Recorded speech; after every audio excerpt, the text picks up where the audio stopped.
Positive Solutions with Dr. Gordon is a podcast which focuses on contemporary social and educational issues from an educational leadership and behavioral research perspective. We will delve into those issues that are important to you as we listen to understand the needs of others and positively respond to address those needs, concerns, and/or fears.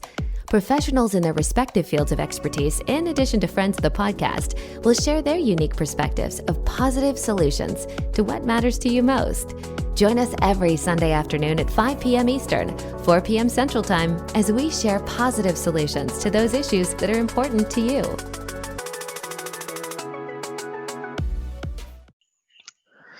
Welcome to Positive Solutions with Dr. Gordon. We are very fortunate to have with us today Miss Barbara Jean Hicks, affectionately known as Barbara Jean, the Story Queen. She is a children's author and also speaker. And before we get to meet Barbara Jean Hicks, we're going to start off with our fun trivia segment of this podcast. Do you know a whole lot of information that you would like to utilize in a fun and useful way? Or perhaps you like learning new fun facts, which can be used as conversation starters at a meal with a friend or while standing in a long line. The ultimate Trivial Pursuit question and answer book contains fun facts of sports and leisure, science and nature, arts and literature, history, entertainment, and geography. Test your skills with others every week as we begin our episodes with fun trivia. You'll be given 6 questions at the beginning of the podcast, and you will have the opportunity to post your correct answers to all 6 questions to drgordonpodcast1@gmail.com. The first person to post all 6 correct answers will have their names announced as the winner on the following episode. The person with the most wins after 50 episodes will win a gift certificate from our podcast's gift basket of tangible goodies. Who knows? Maybe you can win dinner for 2 at a restaurant in your area, or enjoy a full body massage from a licensed health and fitness spa. Don't be bashful. Join the fun every Sunday afternoon at 5 p.m. Eastern, 4 p.m. Central Time on this podcast, Positive Solutions with Dr. Gordon.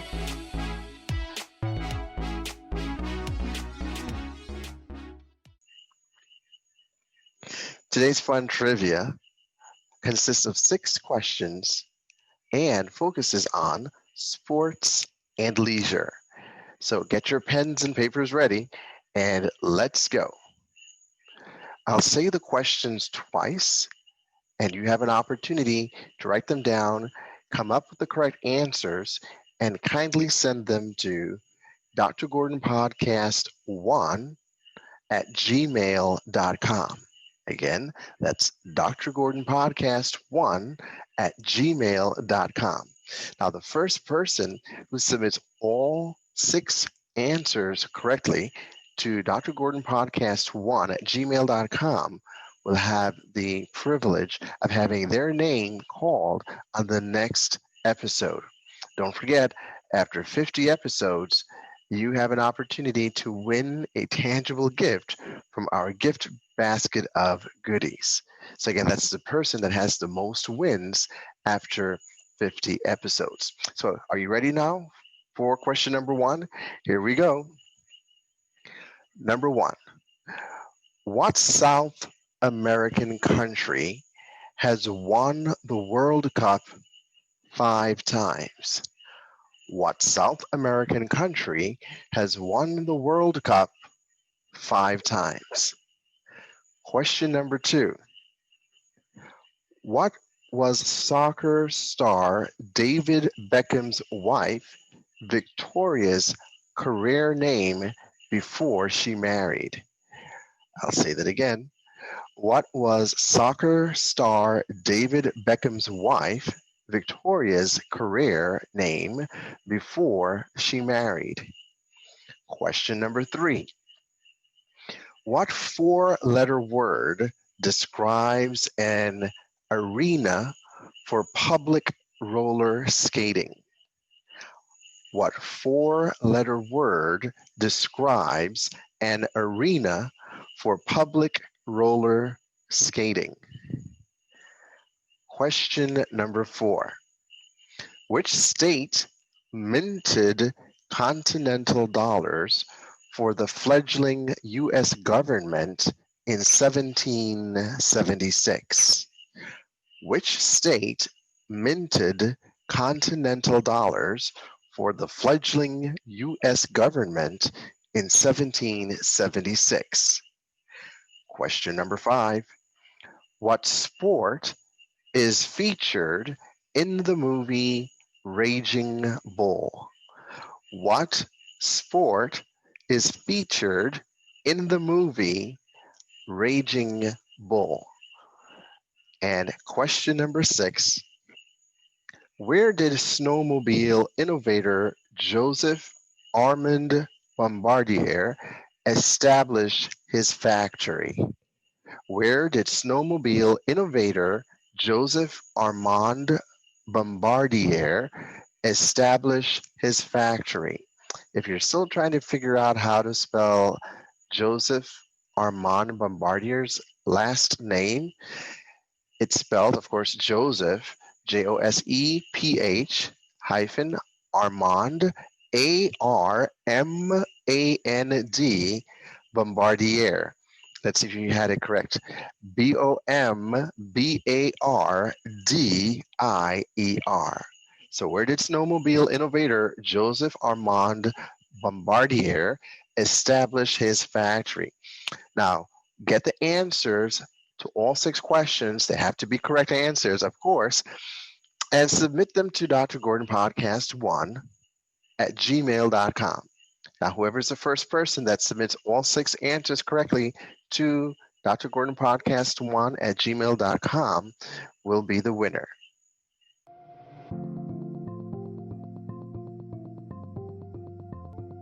You're listening to the podcast Positive Solutions with Dr. Gordon, which is uploaded weekly on Sunday afternoons at 5 p.m. Eastern, 4 p.m. Central, on your favorite podcast directory.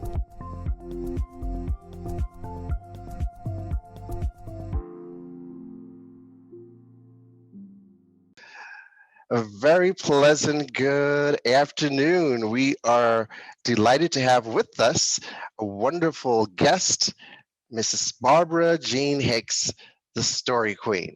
And she is hailing all the way from Washington State. And we're so delighted to have her with us today on Positive Solutions with Dr. Gordon. So welcome aboard, Ms. Hicks. How are you? So delighted to be here. Thank you. I wish I was there looking over your beautiful city in real life. It's I know. gray and cloudy here today, but that's okay. So this gives you an opportunity to plan, put on your bucket list one of those things that you'd like to get done, and you have a open invitation to come and meet with our teachers, or just come just for the fun of it here in St. Croix, U.S. Virgin Islands. We'll be delighted to have you to join us. And so for those of you who are listening, Barbara Jean, is it okay if I call you Barbara Jean, the Story Queen? That's what she goes by. Absolutely. All right. And so she is an excellent storyteller. She writes children's stories. She tells children's stories. She goes to various schools, and she also shares her insights as to how a person can become a writer. And so before we get into all of those wonderful things that she does for students and also for schools, I would love for you to get to know who Barbara Jean is, so that you can see for yourself how fantastic a person she is and why Dr. Gordon is so intrigued with her and her work. So I'll let her do it for herself. Oh, you're amazing. And because I did check out your website, and if you have a pen, folks, www.barbarajeanhicks.com is where you want to go, and to see all of the wonderful work that she does with children and telling children's stories, writing children's stories, doing interviews, going to school districts and meeting with faculty and staff, and interacting with the students as well. So you want to check that out for yourself. Again, that's www.barbarajeanhicks.com. Please do check that out for yourself. Don't take my word for it. I want you to go there yourself and see. But let's hear from the author herself. Can you tell us a little bit about how did you get to this point where you're telling stories and writing children's stories? Did you wake up one day and say, hey, you know what? I'm bored, I'm going to do this? Or is this something that has been developed over the years, maybe as a young child growing up? Talk to us. A couple of different things. Number one, I knew in fourth grade that I wanted writing to be somewhere in my future. And I had a teacher, I will never forget Mrs. Green, who gave us an assignment. We were studying westward expansion in the United States, and we were studying the wagon trains. And we had to imagine that we were a child of our own age on a wagon train and what that experience was like. And so, in order to do that, I researched a lot to find out what it actually was like for people, where they left from, what kind of adventures and what daily life was like on the way. And I wrote a 30-page single-spaced handwritten diary for that assignment. And you were in fourth grade and you I did was that. in fourth grade. And I loved it. I had never had so much fun in school before. Maybe not anywhere before. So that was kind of the beginning of knowing that I wanted to write, and I wrote from that point forward. I still have some of my old stories that I wrote in the early days. But going back even further than that, I grew up in a family with 6 siblings, and a mom and dad who loved books and reading and art and music, and did not have a television in the home. A So plus, that's a great thing. That worked in your favor. because we had so many books and we had so much time for reading. And my parents, both of my parents, took time to read to us from the time we were just tiny. So I grew up with words. I grew up loving words and poetry and word play and story. Yeah. And I feel so fortunate that I had parents who valued those kinds of things, because I value them because they valued them. Really Did what encouraged us did to so read to they didn't have to twist your arm to go and read or to do any, you just had that love because you were surrounded by, like you said, words and books, and exactly. it helped to also, it sounds like, to inspire more of your imagination, to be creative and to think critically and Right. to think creatively as well, and to And construct your own part of it stories. for me as well is that I'm totally an introvert. Not meaning that I don't enjoy being around people or being with people, but meaning that I need my alone time in order to recover my energy. I expend a lot of energy when I'm interacting with people. But I think introverts in particular, I think authors often are introverts, and introverts are often authors or artists of other kinds, because it's a Yes. way to express ourselves when we're not really comfortable expressing orally with other people. So that it's partly just my nature, I guess, that I would be drawn to some kind of artistic expression. Right, and some folks may not even realize that reading or writing the spoken word and putting that into the written word, that's a form of art as well. Being able Right. to construct a narrative very Mhm. creatively, using word pictures, using words to Right. capture the scene and the mood and the sentiment of the moment. That's art right there, and Right. I can identify with what you're saying. I haven't written any children's stories, but as a former English teacher and studying English, that was my major in college. I Mine too. was, oh, really? Okay. So the guest on yesterday that I had interviewing, they were former English majors as well. And so there's a theme running through here. And I'm not trying to be biased here. It's just, I guess we gravitate to each other because I guess how we communicate and how we understand each other Right. as we express ourselves. Um, I just found that to be just really interesting. Um, to be able to read, grasp the concept of what the author is saying, understand the interpretation of what that author was trying to express, and then being able to share that, and then teaching it to students, to ninth and on to 10th grade students, who are just as amazed to see, oh wow, I get the imagery, what he or she's trying to say. Right. And imagine trying to teach literary devices and literary terms with students, and helping them to understand, what do you think the author was trying to get across in this line or this point, and just seeing that light dawn on them, like, wow, okay, I get it. It's not just a That's bunch a of wonderful words. thing, isn't it? Yeah. Yeah. And then interpreting the meaning of what the author was trying to say. So thank you. I can relate to that. And so your parents were the ones that read to you as you were growing up, Mhm. and supported your learning. And again, going back to fourth grade, you said you did a 30-page single space written, and you did a research on the topic. So apparently it was very fascinating to you to want to have done that. It Right. allowed you an opportunity to be creative. So do you think that's what got your attention to? Partly the creativity a part of it. Yes, I love being creative. It's a necessary thing to me to express myself creatively in some way. I honestly think that's a need for everyone.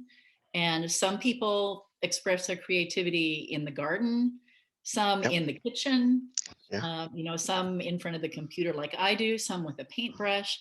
There are just so many ways to express creativity. And I think we're made with that need. We are created by a creator who instilled that sense of creativity in us as well. I love that about humans. And I think that if people spent more time exploring their creative abilities and less time finding fault with other people, we'd be a much better world. Just my humble opinion. Bingo. No, that is perfect. That is awesome, and that is so needed. As you Okay, so you went there. So as we listen to the news and watch the news, we see a lot of political divisiveness and social unrest. There's a pandemic, of course, and Right. the uncertainty of the economy. How do we teach children to grow up in a world that we're living in today, and how do we support parents who might be struggling? I like what you Mhm. said. Tap into your creative side of you and find what we have in common, so that we can work together to heal, as opposed to channeling our emotions in a negative aspect. um, Right. I think that the schooling situation right now, so much of it being virtual and online, I think it's a huge challenge for a lot of parents. yeah, But I've also seen many parents kind of stepping up to the plate and yeah, finding ways to help their kids. I know everyone doesn't have the option of the time to do that, and that's a whole another story. But I was talking to a friend yesterday who has three children. The youngest is in kindergarten, the oldest is in fifth grade. And she was talking in particular about the kindergartner. Now, what a hard time to start school as a kindergartner, to not be able to go in and meet your teacher, and that whole thing. And she talked about with Eliana having spending about 2 hours a day that Eliana spends on classwork. But then she said, when I'm giving her bath at night, we can count the toys in the bathtub and we can take one away. And then how many are there? yeah. And just using those kinds of creative on hand, hands on sort of things to Look for help. look for teachable moments to continue Exactly. the Right. lesson.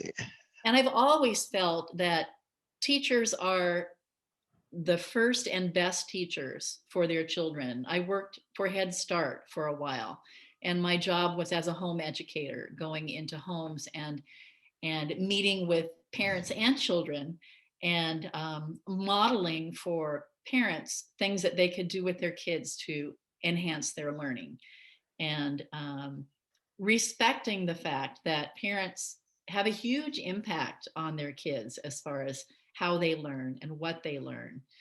And so I just, every it's tough, it's difficult, but you can always find ways And that takes more creativity than anything, I think, to turn your situation around and find a way to make it work. Any pointers or tips besides, using teachable moments and to try and educate the child? Parents are trying to juggle, doing online learning with their child, plus Right. working, finding their job. So, mom and dad, we're tired, we're exhausted. How do I Exactly. find? And I have a child in kindergarten, and I have one in fifth grade, and one who's in high school.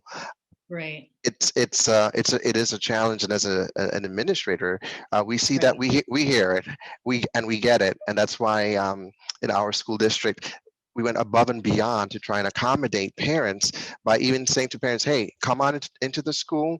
You can get a device, the computer or Chromebook. Right. You can get actually the MiFi for internet connectivity. We'll even give you a desk so you can set up in your home an Wow, that's wonderful. area that looks like, a classroom. And so Right. we help you to create an atmosphere that's conducive to the academic atmosphere, to help you to help your child Excellent. I as they love try that. to learn.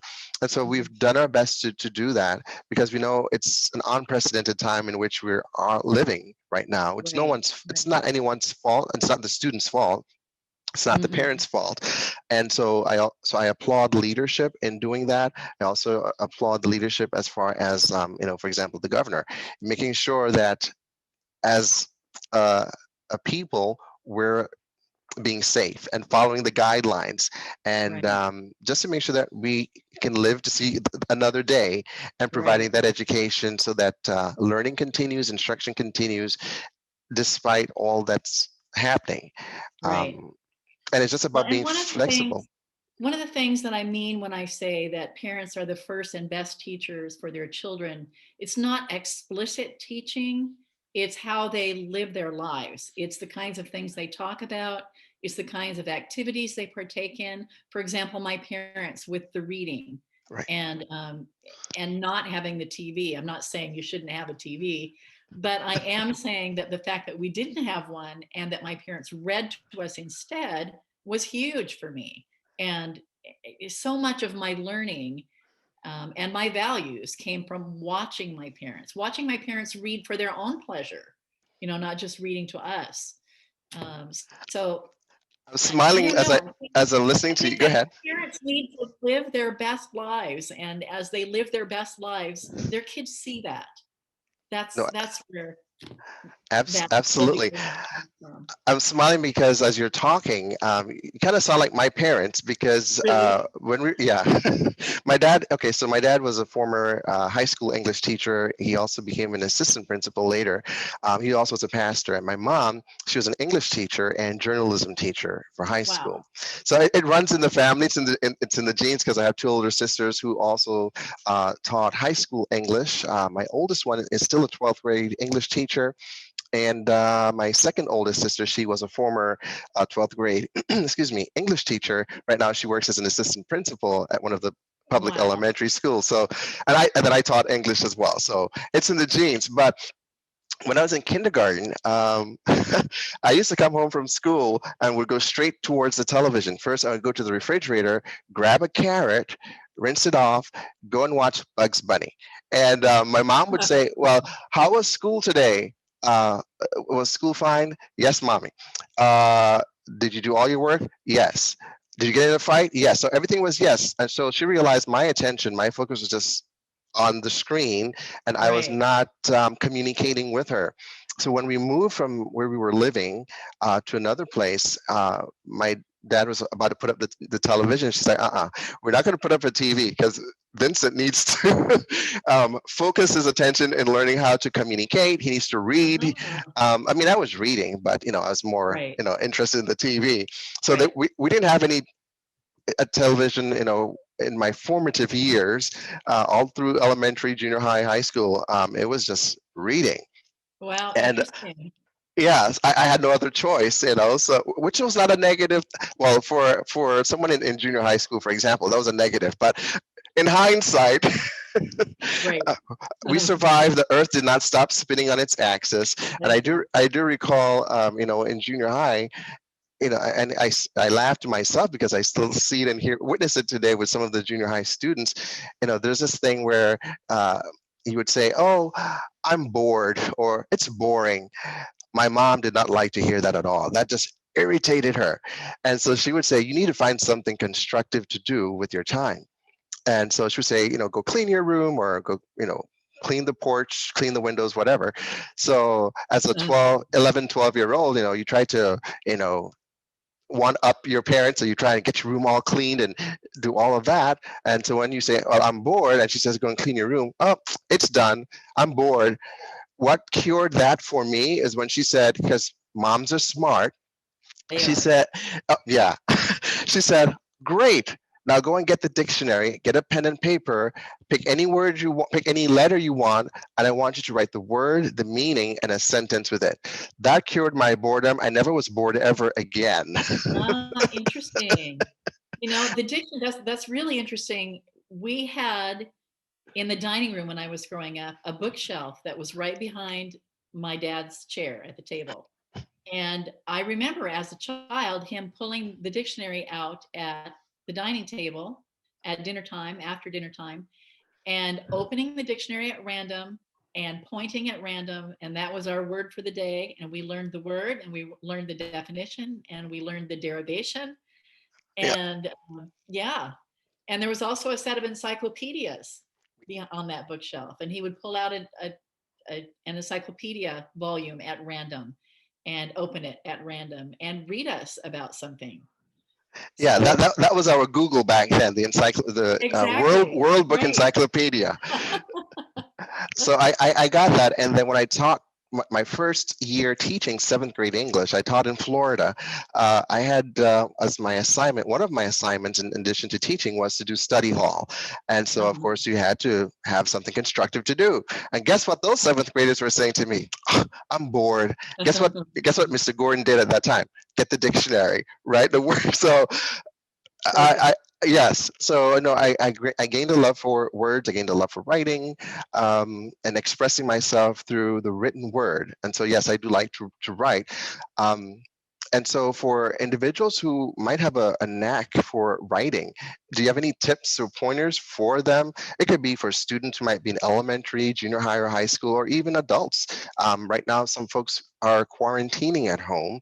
How can Mhm. they tap into their gifts, their hidden talents that maybe they might be aware of or might not be aware that they have these gifts? Would you Right. Do you have any insights as to what they can do? The first thing is, of course, and I get this question all the time, where do your ideas come from? How do you get your ideas? And my response to that always is ideas are around you all the time. And sometimes it's deciding how to focus, what idea to go with, to start with. Um, for me, starting a story, it might be with a character. I wrote a picture book called The Secret Life of Walter Kitty, and that was based on a cat that I owned. And he was a cat with attitude, and All his cats have attitudes. his name was not Walter, it was Miguel at the time. It was actually the first children's book that I wrote, but the fourth that I sold. It took me 4 years to sort of figure out what the children's book market was all about and how I needed to change it to make it work. So, number one, whatever you're interested in writing, you need to read that that genre. If Do you're the interested in research. writing children's picture books, then get 20 of them from the library and read them. Okay. And you can get your old favorites, but also get current things, books that are being bought by the libraries now, or books at bookstores that are brand new, because Right. even those are a little bit old. It takes about 2 years for a children's picture book to come to market. Partly because it takes a little longer for picture books because there's the whole art part of it that has to be done. The illustration part to help to illustrate the story that's being told. Right, right. And Yeah. generally, how that works, unless you're an author illustrator, you sell your manuscript to a publisher, and the publisher finds the illustrator for you. Okay. And there's a whole uh, algorithm about how they do that. They want someone, if you're a brand new author, maybe who's more experienced. Because let's face it, once your baby gets to the publisher, it becomes a product and not so much your baby anymore. And they need to know how to make money from it. That's what Of they're course. That's right. their job, right? So it's been really interesting to me that until my last children's book that I self-published with an artist friend, um, I didn't have anything to do with the illustrators until all the work was done. The Okay. publishers did not want us to communicate with each other because they Hmm. had a vision in mind of what they wanted this product to look like, and they didn't want us messing with each other. I would think they would want you to work collaboratively because you wrote the story. You're the brain behind the Right. story. You So would think, huh? so you might have in your mind's sight, okay, here's what I am intending for my reading audience to capture. Right. So And in some cases, if you're writing, there are different levels of picture books. There are concept books that are books like about colors and numbers and letters for very young children to help them learn. There are picture storybooks. My very first picture book, Jitterbug Jam, was a picture storybook that actually didn't need to be illustrated in order to be understood, but the illustrations add a huge amount to the story. And then in okay, between those two, there is what's called a true picture book, in which, in order to understand the story, you have to have both the words and the pictures. And when an author is writing that kind of story, you do need to provide some notes, particularly if, as in the Walter Kitty story I referenced earlier, you have an unreliable narrator. So what the narrator is saying is not what's actually happening. So in that case, you have to be able to tell the illustrator this is really what's going on, and that's part of the humor of the story is this unreliable narrator. Um, kind of like a sleight of well, hand, there a was magician. that. Right, right. There was that kind of communication that happened, but it was the art director that made it happen. It wasn't direct contact between me and the illustrator. Right. And so would that be geared towards a specific age level to have books that are The true picture illustrated? book, I would Right. say, so the concept books are for very young kids, 2, 3, 4 years old. I would say the true picture book is maybe ages 4 to 7 up through Okay. second grade. And picture storybooks, of course, can be a lot older and can span a wider range because young kids can understand them too. And the fact that they have pictures can help keep them engaged. Oh, of course. But the older kids can get a little more meaning out of it. For example, Jitterbug Jam is a story about a little monster who's afraid of the boy hiding under his bed.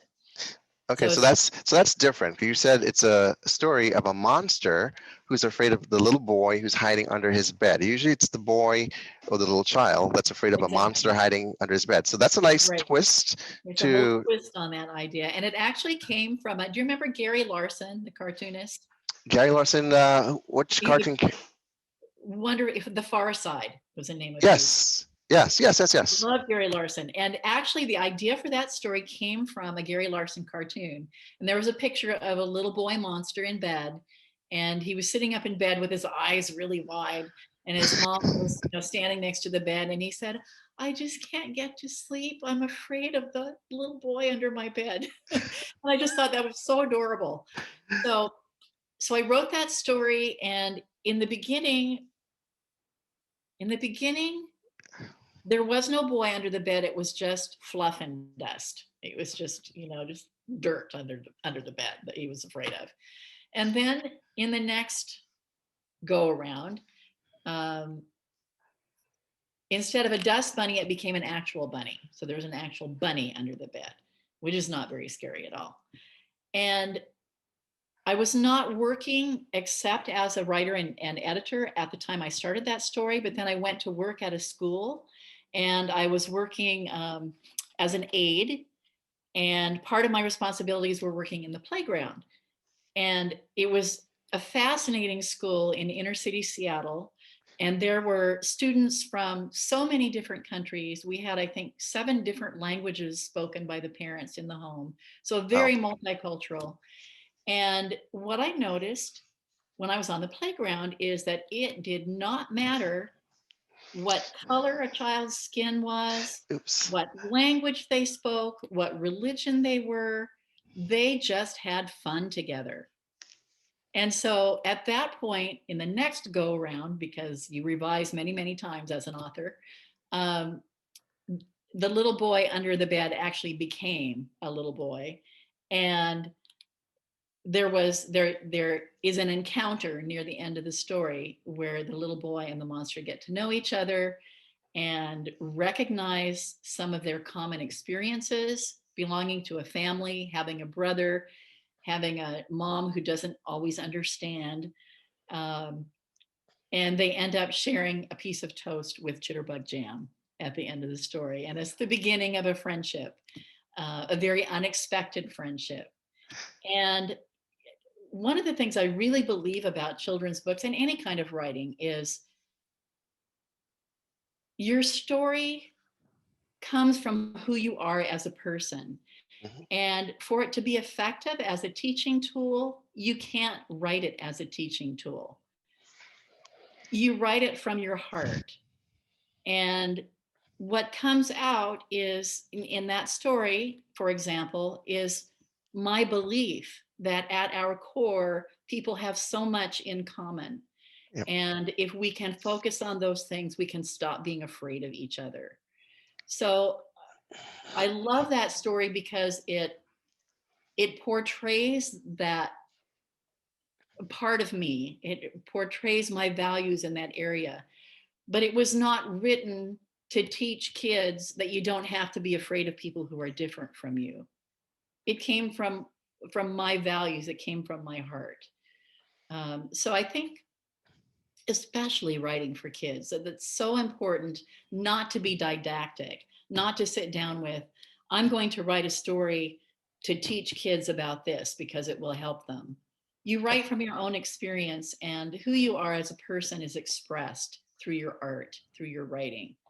Um, so maybe the very best advice for any writer is to know who you are as a person, to grow as a person, to read, to think, to evaluate, to understand that what people tell you is not always the truth.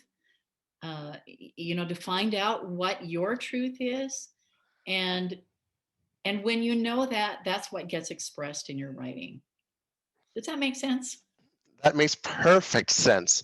And there's so many different levels, so many different layers that something that might seem to be a simple children's book Right. has to effect positive social change even among adults. Right. There's a lot of rhetoric out there, and the tone, the attitudes, and the behavior that we see witnessed right now in politics, for example, where one side is demonizing the other side just to get their points heard, and creating a narrative, sometimes a false narrative, to pit Right. one against the other, as opposed to looking to see what we have in common and how we can work together to move forward collectively to Right. heal. What do we have that we can agree upon? And those things that we don't agree upon, I mean, we're human beings, we're not going to agree on everything. Right. Step back, pause, breathe, look at the mission. What is our objective? And then how can we move forward to heal? Right. There's a lot of social unrest. So why, as leaders, can't we meet with those players from all walks of life, sit down at the Mhm. table, and let's have a conversation? And that's where it Mhm. all starts. We have to sit, listen, and understand. Not listen to have a reaction, uh, Right. but listen to respond, so Right. that And I it's think not. listening to the Yeah, heart is part of that, not just to the words, but where do these words come from? And right. oftentimes, what is the fear underlying these words? And explore Um, those fears. Where's the fear coming from? There's right. some, perhaps some deeper seated issues that needs to be dealt with. Maybe it was some training, some upbringing that needs to be questioned. Right. Why, as an adult, I'm thinking this particular way towards a certain group of individuals, or Hmm. towards a certain group of individuals who expresses their behavior in this particular way. Am I listening to understand them?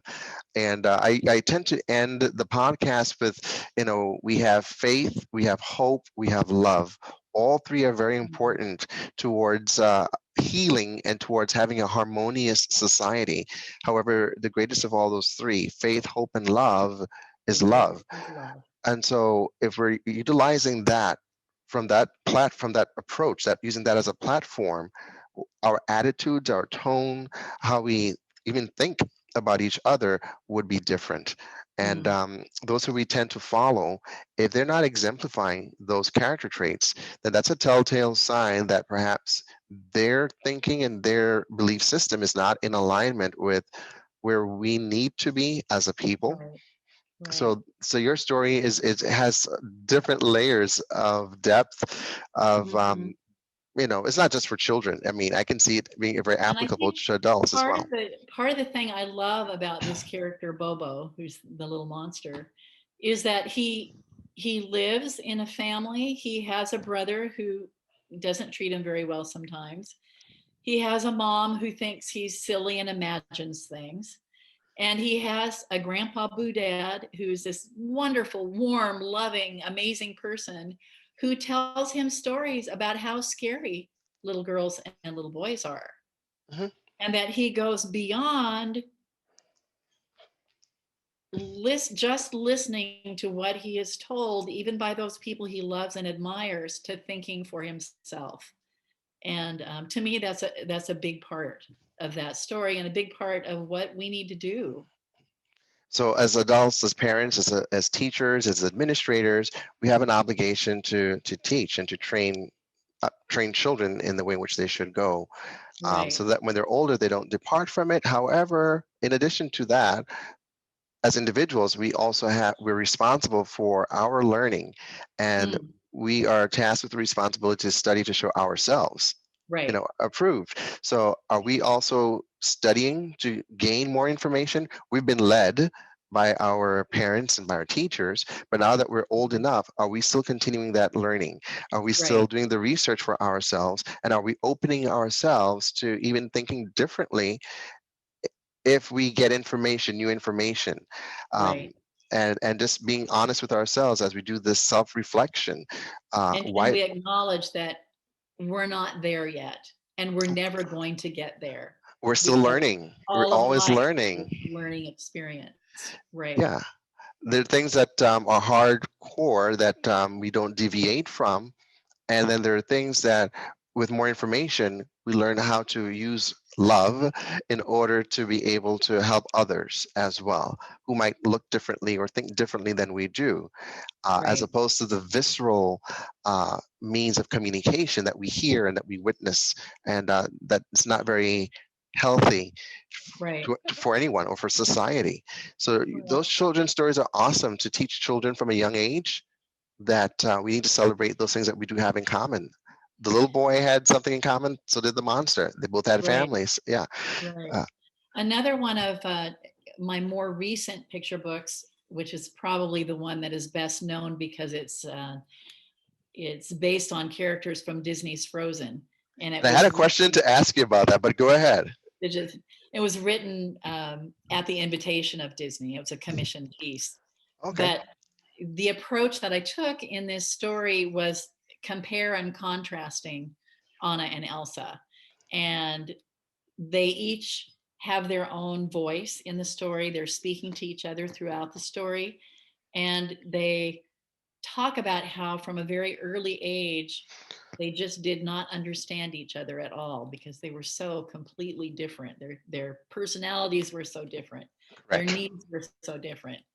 And by the end of this very short story that's told in rhyme, um, they come to a point in their later years, in their teenage years, where they understand not only that they are different, but that their differences are really important and help them see the world in a different way.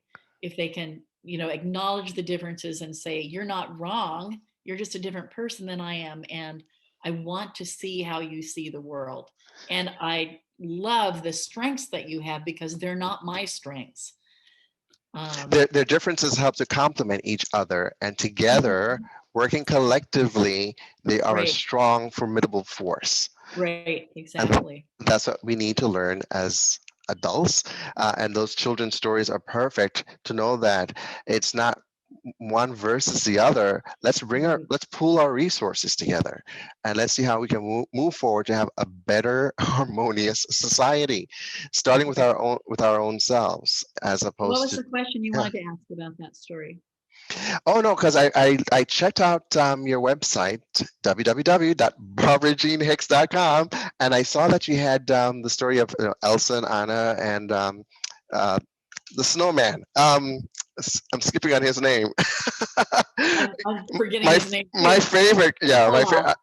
Olaf, yes. How can I forget? Who can forget How Olaf? could you Really, forget Olaf? seriously. But I do remember the song "Let It Go." That stays Yeah, with oh you. yes. Hard to forget that one. And so I was just curious. I'm like, wow. So did Disney hire you? But you answered my question. You were commissioned to write the story using their characters to Yes, share the it was message. really How did that happen? I an mean, amazing thing. I was actually on vacation in Southern California where I had been living, but I'd moved back up north to the Northwest. And I got this email from an editor at Disney Press, and she said, we're doing this little story based on the Snow Queen fairy tale, and we're thinking we'd like to have a hardback picture book to go along with it. And are you interested? that's an honor. I mean, how did she It was find a you? huge honor. And she told me, we had a little bit of conversation back and forth by email before we spoke in person or on the phone. And she had read that book, The Secret Life of Walter Kitty, which Wow. was the first book that I wrote that took me 4 years to figure out how to get it right. And she loved that book. It wasn't even in print at that point anymore, I don't think. It's not been in print for quite some time. But she loved that book and she wanted a similar kind of approach to that. So it was pure luck in some ways, but it was also having the tenacity to continue working on that story for 4 years to get it right. And that's There's a something that I message tell there. kids. That's something I tell kids when I speak to young authors is, it takes discipline. It takes believing in the story that you've written and doing the very best job you can do because you don't know where it's going to take you. And it took As me evidenced 2 years. by. Right. Yeah. So, in that particular story, so what happened is they invited me to go to an early screening of the movie. It was not finished yet. It was amazing. I was sitting in the audience with some of the voice actors and the animators and the producers. Wow. And there were parts of the movie that there was just a paragraph up on the screen that said, this is what's going to happen in this part of the movie. There was no music yet, so none of that wonderful music. And I came back home and sent them 4 or 5 ideas, and they chose this particular one. And then they came back 6 months later and asked for another one about Olaf. So, and the Olaf story is totally different, but it's just about Olaf. It's the Zen of Olaf, kind of. It's the idea that Olaf, whatever happens in his life, he turns it into a positive, Right. which is the wonderful thing about Olaf. Um, Things happen in the world, that impacts us, but what can we do that where can we find positive solutions, hence the name of the right, podcast? I mean, because we could add to the noise and complain and come up with a whole long list of grievances. However, are you offering solutions? What are the solutions? If there's one right. solution, there are many other solutions. And so I can see how those children's stories can instill within children from a very young age how to look at life in a way that's not only just positive, but coming up with solutions, thinking critically, thinking outside of the box, looking for those things that are similar, those things that are different, how you can Right. combine those together to create that formidable force to help to heal and move the world forward. And putting more of a positive spin on, not a positive spin, but thinking positively, because what we think affects how we feel affects what we say affects what we do determines our destiny because it creates our character, and we need to be careful of that. And of course, of Right. those individuals who are leaders that we're looking up to, who are not demonstrating those character traits that are so vital in Right. helping to move us all forward positively in the 21st century. Well, I Wow. love what you're doing with your podcast and focusing on positive. And, we're all so tired right now. Yeah. We've been so many It's months exhausting. here. It is. It's really exhausting. And, and it's depressing at times and it's anxiety producing at times. And I think it takes great willpower to get ourselves out of that place sometimes and to think in a positive way. And it's wonderful to have you interviewing people who can help us do that. Thank you. What platform can we use to help to put the world in a much better place than how we met it, where we're helping Great. individuals to be placed in a better position of continued growth? And that's just the main thrust of what this is all about. It's not to Right. criticize or demonize anyone. It's just to bring to everyone's attention, yes, we acknowledge that this does exist. Now, what are we doing? What are we contributing to help to make the world a better place? And Right. it's not a Pollyanna approach either. It's just being very real, but coming up with solutions to And make the world sometimes better. I feel like, if it gets to a point where I just feel overwhelmed, I just need to focus on me and the people who are in my direct circle of influence. I need to take my sister shopping. I need to um, have a Zoom meeting with some friends so we can, have a little bit of what we used to do in person. Um, I need to be as kind as possible to the people around me and understand that we are all doing the best job we can do under the circumstances. Right. And having that support network in place it's so helpful. It's vital. It's needed. It is. It helps us to heal so that it's easy for us to become depressed, and to that depression, if it's not dealt with, then slips into disillusionment and then despair. We don't ever want to get to despair. Right. There's always hope, and hope for something that's better, hope for a positive change, and let's become that change that we hope to see in Mm. the world. Each of us doing that, contributing what we can, in no matter how small a way. We have no idea how great an impact that can be in the life of someone Right. else. So thank you so much for sharing your talents, your stories, to help not just children, but you're also helping adults as well. And so, You're so if welcome. if people want to know more about Barbara Jean, the Story Queen, as she adjusts her tiara, it is www.barbarajeanhicks.com. And when you go there, there's a wealth of resources to help you, not just for schools, but also parents at home. If you Right. want resources to use with your children, they're there as well. Do you want to add anything else as to what people might find when they get to your website, or any last Hmm. thoughts that you want to share? There's some coloring pages to download. There is a video of me reading one of my books.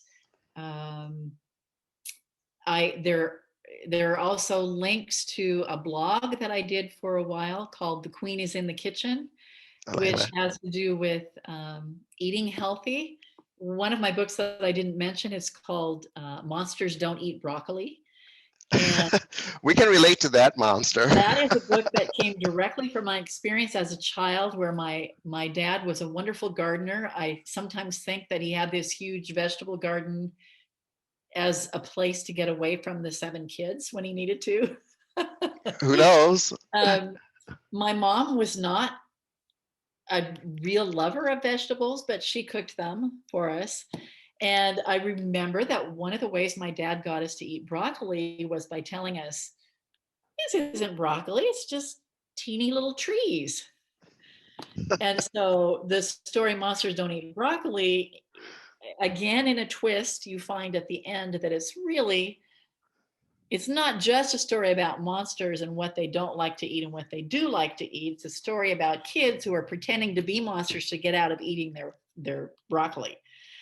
And it's the whole imagination thing again. It's a whole switch in point of view, that when they can use their imaginations to think of themselves as monsters and they're eating yummy, gummy trees instead of broccoli, then it becomes something fun to do. And healthy at the same time, especially if you add some cheese on it. You have some cheese covered broccoli. Right, right. So that blog has, I didn't do it for very long because I think I had 8 followers and I was spending a lot of time doing it. So I stopped doing it after, I don't know, maybe I have 30 episodes. But there are lots of activities on there that are related to healthy cooking and having kids help you in the kitchen, and coloring pages and activities and videos and music. And it's I really saw. fun. I did check out your website, and I saw. You were doing one of your presentations. I think at a mall. It was you and another lady reading to some little children, and you would read one section of the storybook, and she would show the pictures, and then she would read a section, and you would show the pictures, Right. and right. So if That was there's a when we were playing Anna and Elsa. So one of us was Anna and one was Elsa. So that's a great book for 2 people to read together, like a parent and a child. Right, absolutely. So if there's a school district that's interested in inviting you on Zoom virtually to perhaps break up the monotony of the online learning, but they would like to have for Barbara Jean, the story queen, to read to perhaps their second graders, how can school districts do that? Can they get a hold of you through your website? Through Do you the have something? website. Okay, Yes, there's a way to get a hold of me through the website. And okay, I have and not yet done a Zoom school meeting, but I'm getting really adept at Zoom meetings now. I attended a Zoom conference not long ago, and I'm doing this with you, and I have friends I Zoom with on occasion. So I've just started to think it would be really good to do oh, this for absolutely. kids who are tired No, of the same old every day. No, absolutely. And I can see it happening. But just in case someone would like to invite you, you have on your webpage as well information as to how school districts can correspond with you. And there's compensation as well, so that they need to take a look at. And I'm guessing it's negotiable. You'll have a conversation with the powers that be in Right, order for you to come into that particular school to share your talents with the students and also with teachers. right. Would love to do that.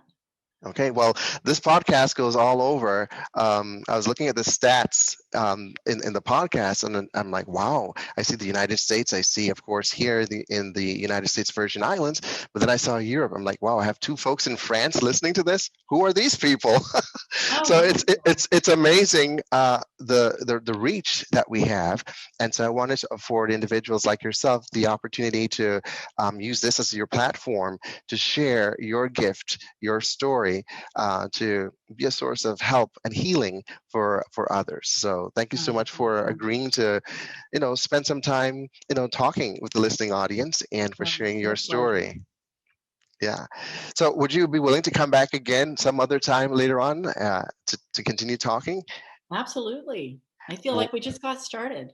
no, exactly. And I want to be respectful of your time as well. So I didn't want to keep you too long, but it was a great time talking with you. And thank you so much for sharing about your early life, about your adventures as a storybook writer, and sharing the message with students and also with adults as well, utilizing their talents and just tapping into it and just being still and knowing within themselves what gifts they can bring to the table, and use that as a means of healing for others. So thank you so much, Barbara Jean, the story queen, You are for so being with welcome. us. Thanks, Dr. Gordon. No problem. Thank you. Bye. All right. Thank you for joining Positive Solutions with Dr. Gordon as we learned about different perspectives of contemporary social and educational issues. We hope to educate and encourage as we analyze those topics that are important to you. Please continue to join us every Sunday afternoon at 5 p.m. Eastern, 4 p.m. Central, as new episodes are uploaded on your favorite podcast directory. Don't forget to subscribe by clicking on the link below this episode and respond to our fun trivia questions at drgordonpodcast1@gmail.com. Remember, become that positive difference that creates a positive outcome in the lives of others as well as in your own life. See you next Sunday afternoon on Positive Solutions with Dr. Gordon.